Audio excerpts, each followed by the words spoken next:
それでは始めていきます。今回はこのキノコを光らせていきます。まず最初に主役となるキノコがもう少し大きく見えるように画面サイズを調整していきます。キーボードの C を押し、切り抜きツールを選択します。キノコが画面の真ん中に大きく表示されるようにサイズを調整しましょう。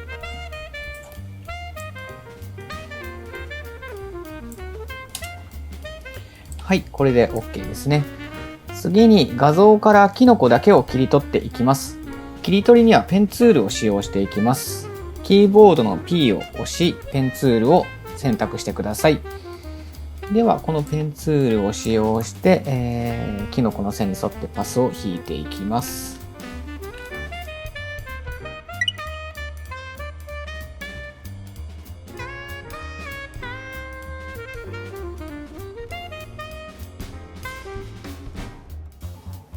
キノコをパスで囲めたら画面内で右クリックをし、選択範囲を作成をクリックします。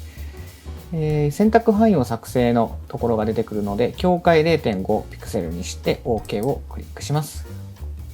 するとパスが選択範囲に変化してくれます。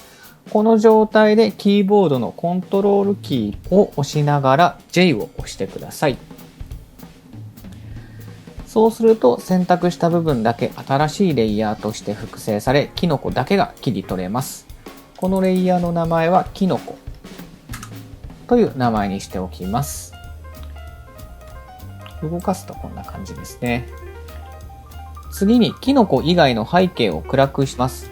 背景のレイヤーを選択した状態で画面下部の調整レイヤーのボタンをクリックします。出てきたメニューの中からトーンカーブを選択します。はい、背景レイヤーの上にトーンカーブが作成されました。トーンカーブの右上のこのボタンをぐーっと下まで下げていき、画面を暗くしていきます。ここではこれぐらい思い切って、暗くしてもらって大丈夫です。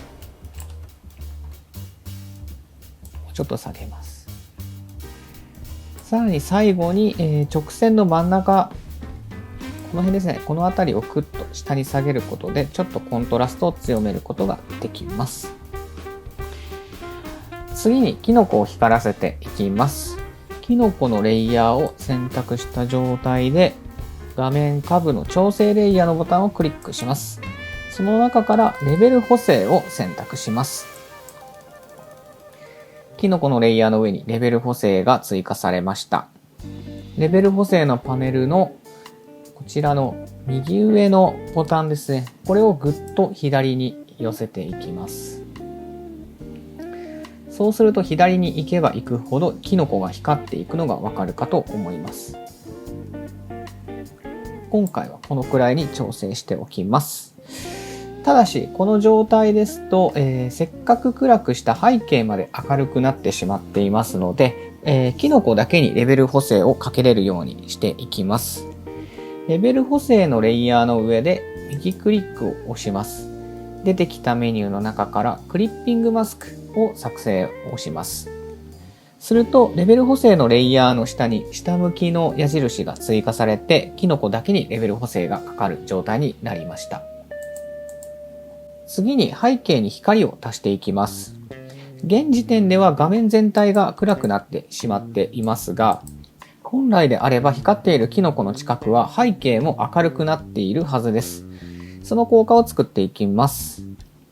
先ほどのトーンカーブのレイヤーのレイヤーマスクを選択します。こちらのマークの隣にある白い四角のところですね。こちらを選択します。レイヤーマスクは白い状態だとそのレイヤー、今回で言うとこのトーンカーブですね。このレイヤーが表示された状態になりますが、レイヤーマスクを真っ黒にすると、このレイヤーの表示が非表示になります。この特性を活かし、レイヤーマスクの一部分だけを、黒く塗ることで、黒くした部分だけトーンカーブの効果が消えるようにしていきたいと思います。では、キーボードの B ボタンを押して、ブラシツールに持ち替えてください。ブラシはいろんな種類がありますが、今回はソフト円ブラシを選んでいきます。またブラシの上部のパラメータ不透明度、流量とありますが、今回は不透明度 100% の流量を 15% ぐらいにしておきます。ブラシの色は真っ黒になっていることを確認しておきます。ブラシの大きさはコントロールキーとオルトキーと右クリックを押しながら左に持っていくと小さく、右に持っていくと大きくすることができます。Mac の場合はコントロールとオプションとマウスの左クリックを押しながら左右にドラッグすることで、このようにブラシの大きさを調整することができます。ではブラシの大きさを調整して、光らせたいところだけ黒く塗っていきます。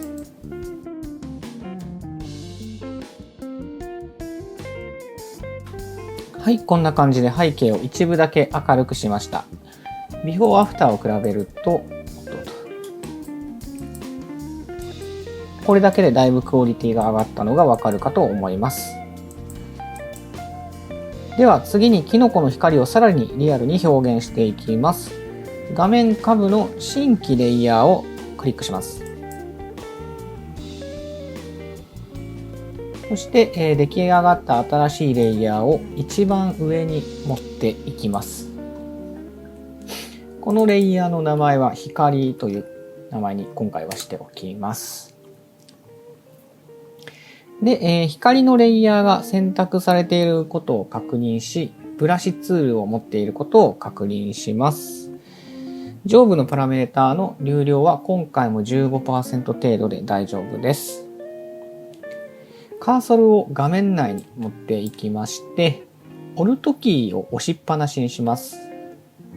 するとカーソルがスポイトのマークに変わったのがわかると思います。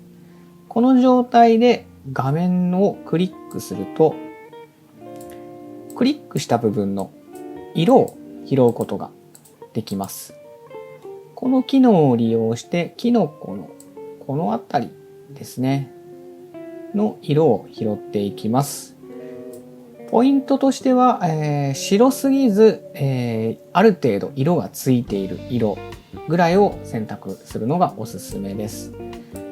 上のカラーパネルを見ていただくとよりわかると思うんですが、だいたいこの辺りですかねの色を選択すると綺麗になりやすいかなと思います。今回はこの色で行っていきます。では色が選択できたらブラシの大きさをキノコより少し大きめに設定します。で、この状態で、1回だけマウスをクリックします。そうするとぼやっとした光が表現されたことがわかるでしょうか。これでよりリアルに光っているように見えるようになったかと思います。で、万が一これを濃く塗りすぎてしまった場合も、不透明度、この光のレイヤーの不透明度を調整することで、明るくなりすぎた光を調整することができますので、このあたりはご自身のお好みに合わせて調整してください。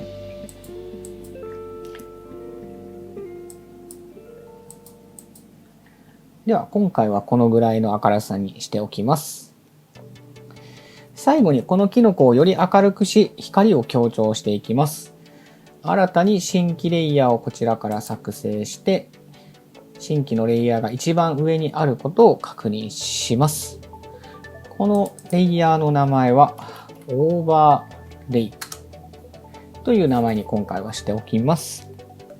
次にこのレイヤーを選択した状態で、こちらのタブを押し、描画モードをオーバーレイに選択します。この状態でブラシの色ですね、今回は真っ白に設定しておきます。この状態でキノコの部分ですね、より明るくしたいところを白で塗っていきます。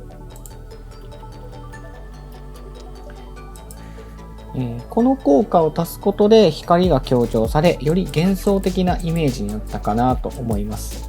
ちょっと強すぎたなと思ったら、こちらも不透明度で調整することで明るさを調整することができます。このテクニックは富永春樹さんというデザイナーさんのチャンネルでより詳しく解説されていますので、概要欄のリンクから飛んでぜひ見てみてください。以上でキノコを光らせるチュートリアルの完成です。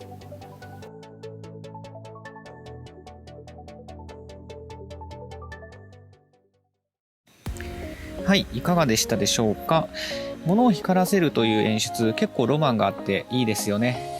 使いようによってはいろんな場面で使えるチュートリアルになるかと思いますので、ぜひご自身でも試してみてください。またご自身でこのチュートリアルで作品作ったっていう方、Twitter の私のアカウントまでご連絡いただけますと泣いて喜びますので、ぜひぜひ作ったという方はTwitter までご報告ください。それでは今日はここまでにいたします。この動画がいいなと思ったらいいねボタンを、チャンネル登録もよろしくお願いいたします。Twitter や Instagram でも、作品を発信しておりますので、ぜひご興味ある方はご覧ください。ありがとうございました。